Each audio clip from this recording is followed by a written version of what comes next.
no smoke with the Saints, just like Iraq. No, this book don't put it first like I mask it.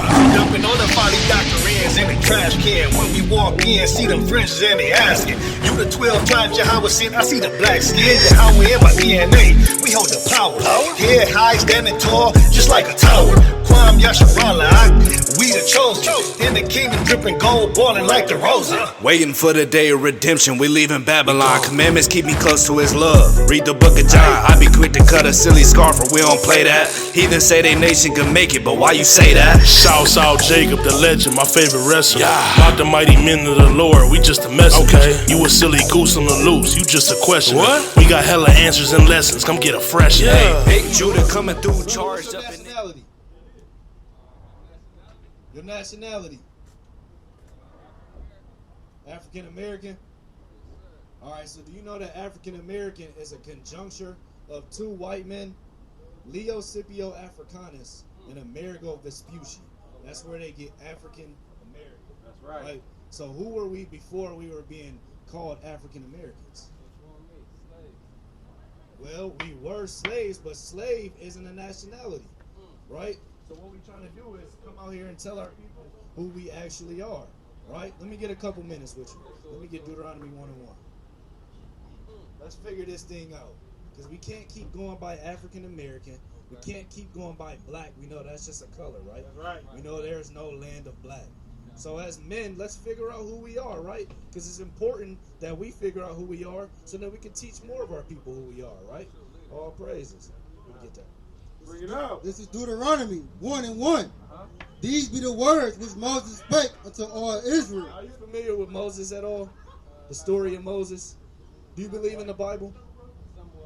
All right, today we're going to, Lord willing, show you that the Bible has absolutely nothing to do with man-made religions, right? We're trying to figure out who we are. This is actually a history and a heritage book of a certain people, right? So bring that back, Kim. This is Deuteronomy chapter 1, verse 1. Bring it out. And it reads, These be the words which Moses spake unto all Israel. Unto who? Unto all Israel. Black people. Unto all Israel. Right? Unto all Israel. So Moses was appointed by God to go to the Pharaoh and tell him, let my people go. Our people were enslaved by the Egyptians, right? That was our first captivity, right? He was sent to tell them to let my people go. Those people were the children of Israel. As we just saw, Moses addressing the children of Israel, right? So let me ask you this. Do you believe in God? In a way, yeah, I do. All right, well, we're gonna hopefully clear that up for you today, Lord. Now, when God looks down upon the earth, do you think he says, everyone down here is equal and they're all my people? You asking me that from personal opinion. I'm asking your personal opinion. If God looked down on the earth, do I think he feel like everybody's treated equally? Or should Not treated equally, that everyone is equal to him.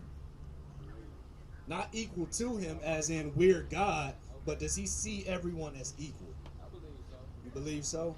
Let's see what the Bible says. This is Deuteronomy 7:6. Bring it out. For thou art an holy people unto the Lord thy God. So in Deuteronomy 1:1, we address the audience, right? Moses was speaking to the Israelites, the children of Israel. Now we in Deuteronomy 7:6. Same book, it's just the audience is the same, right? Read on. The Lord thy God hath chosen thee to be a special people unto himself, So the Lord chose the Israelites to be a special people unto himself. above all people that are upon the face of the earth. Are we the same as the so-called white man? Above all people that are upon the face of the earth. We are no better than that Chinese man in there serving that cat and that rat. Above all people that are upon the face of the earth. Isn't it obvious that our people are the best people on this planet? Right? We the chosen people, right? Right. So if we are the chosen people, right, we're in agreement with that. Why do our people catch so much hell? Why do we go through everything that we go through? Lack of guidance. Well, that's true. It is a lack of guidance, but there's a bigger reason why we go through the things that we go through, and why we don't have that guidance, why we lack that knowledge to be able to put the pieces to the puzzle together, right? So let's go to Deuteronomy 28:15. Let's figure out why. This is Deuteronomy 28:15. Bring it out. But it shall come to pass, if thou wilt not hearken unto the voice of the Lord thy God, Still in Deuteronomy. still the children of Israel being spoken to, right? It says if the children of Israel won't listen to God, to do what? To observe to do all his commandments and his statutes which I command thee this day, So if we don't listen to his law, statutes, and commandments, what's going to happen? that all these curses shall come upon thee and overtake thee. All these blessings. All these curses shall come upon thee and overtake thee. So the original question was, if we the chosen people, why do we go through so much hell? We just saw the answer. We didn't keep his law, statutes, and commandments, so he put curses on us for not being obedient, right? Do you have children? So do you punish your children when they get in trouble? When they're doing something you tell them not to do? And it's because you love them, right? And you want them to do better. That's the same way that he's treating his chosen people. I got to punish you because you're not listening, because I want you to do better. Right? So since the Lord, let me get 46 real quick. This is Deuteronomy 28 and 46. Bring it out. And they shall be upon thee for a sign and for a wonder. So not only will the curses be a punishment, the Lord said he's going to leave the curses as a sign as well. Because we don't know who we are. Right? We think we black. We think we African American. We think we Mexican. We think we Native American. Right? And for a wonder. And upon thy seed forever. He said these curses will be upon our seed forever. How do we know that that building is McDonald's? When we look over there and when we pull up, how do we know we coming to McDonald's? Right, the sign. Right? So the Lord said the curses will be a sign so the children of Israel could figure out in today's time who they were. That's right. Right? So we're going to go down a few of these curses and you tell me who these curses fit. Right? Maybe we tripping. Maybe we think we the children of Israel and we actually not. Right? So let's go down a few of these curses. Let me get 16. Verse 16. Deuteronomy 28 and 16. Cursed shalt thou be in the city. Cursed shall thou be in the city. This is the first curse. So when we think about anywhere that we go, what nation of people are forced into the worst parts of town? Everywhere. The ghettos, right? Who overpopulates the ghetto? Right? It's common knowledge, right? So that's cursed in the city, right? What else? And cursed shalt thou be in the field. What nation of people were cursed in the tobacco fields, the cotton fields, and the sugarcane fields? All praises, right? So we can see that the first curse fits us to the T, but the most important part about that is it fits no one else.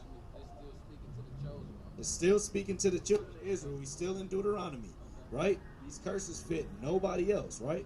Let's get the next one. Let me get 47. Bring it out. This is verse 47. Because thou servest not the Lord thy God with joyfulness and with gladness of heart for the abundance of all things. So since we didn't gladfully keep his law, statutes, and commandments, right?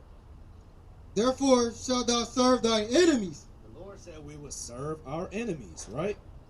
which the Lord shall send against thee in hunger and in thirst and in nakedness. So, the fact that we serve our enemies in hunger, right? When we get hungry, we got to go to places owned by the so-called white man or the so-called Arab man or the so-called Chinese man to get our food, right? That's where we have to go. What else? And in want of all things. And in want of all things. When we get thirsty or when it's time to pay that water bill, do we own any of these water companies? Right? And so he said we'll serve them in nakedness too. Now, we can own a clothing store, but don't we have to go to them for the material, the building, and the license?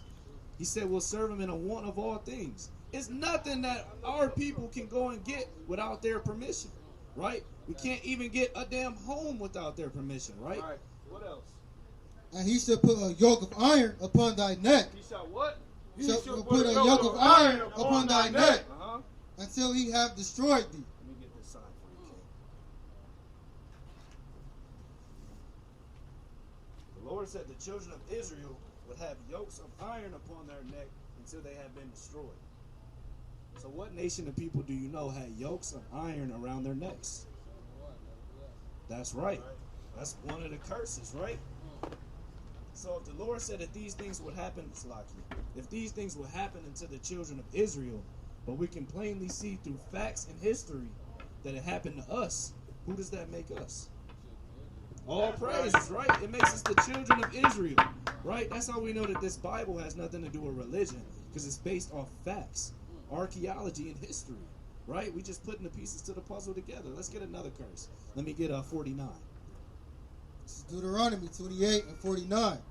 The Lord shall bring a nation against thee from far. So the Lord said he's going to bring a nation of people against his chosen people. From the end of the earth, as swift as the eagle flieth. What nation represents themselves as the eagle? We living in it. Huh? Right? We living over here in America, right? They represent themselves as the eagle. We know that the so-called white man runs America, right? A nation whose tongue thou shalt not understand. When we got off those slave ships, we didn't understand their language, right? A nation of fierce countenance, which shall have no regard. Salakia. Thou shalt not regard the person of the old, nor show favor to the young. Hey, when they was punishing us for not doing what they told us to do, did they care if you were a 9-year-old boy or a 50-year-old man? Or did they sling anybody up to that post, rip that shirt off, take that whip, and beat us until they felt like we had learned the lesson, right? The Lord said that these people that he would send against us wouldn't regard the person of the young or the person of the old. So now we just going down facts of history of what we know to have happened, right?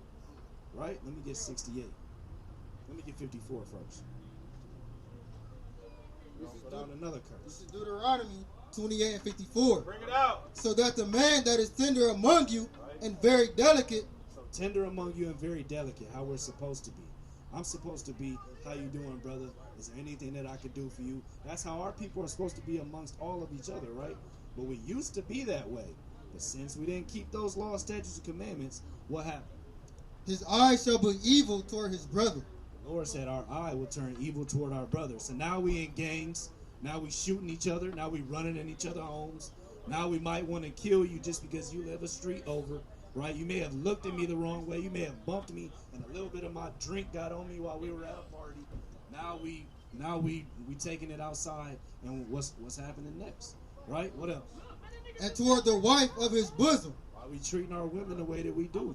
Why we rape them, beat them, pimp them, right? How come every time we turn the radio on, the so-called white man is paying us large amounts of money to degrade our women, right?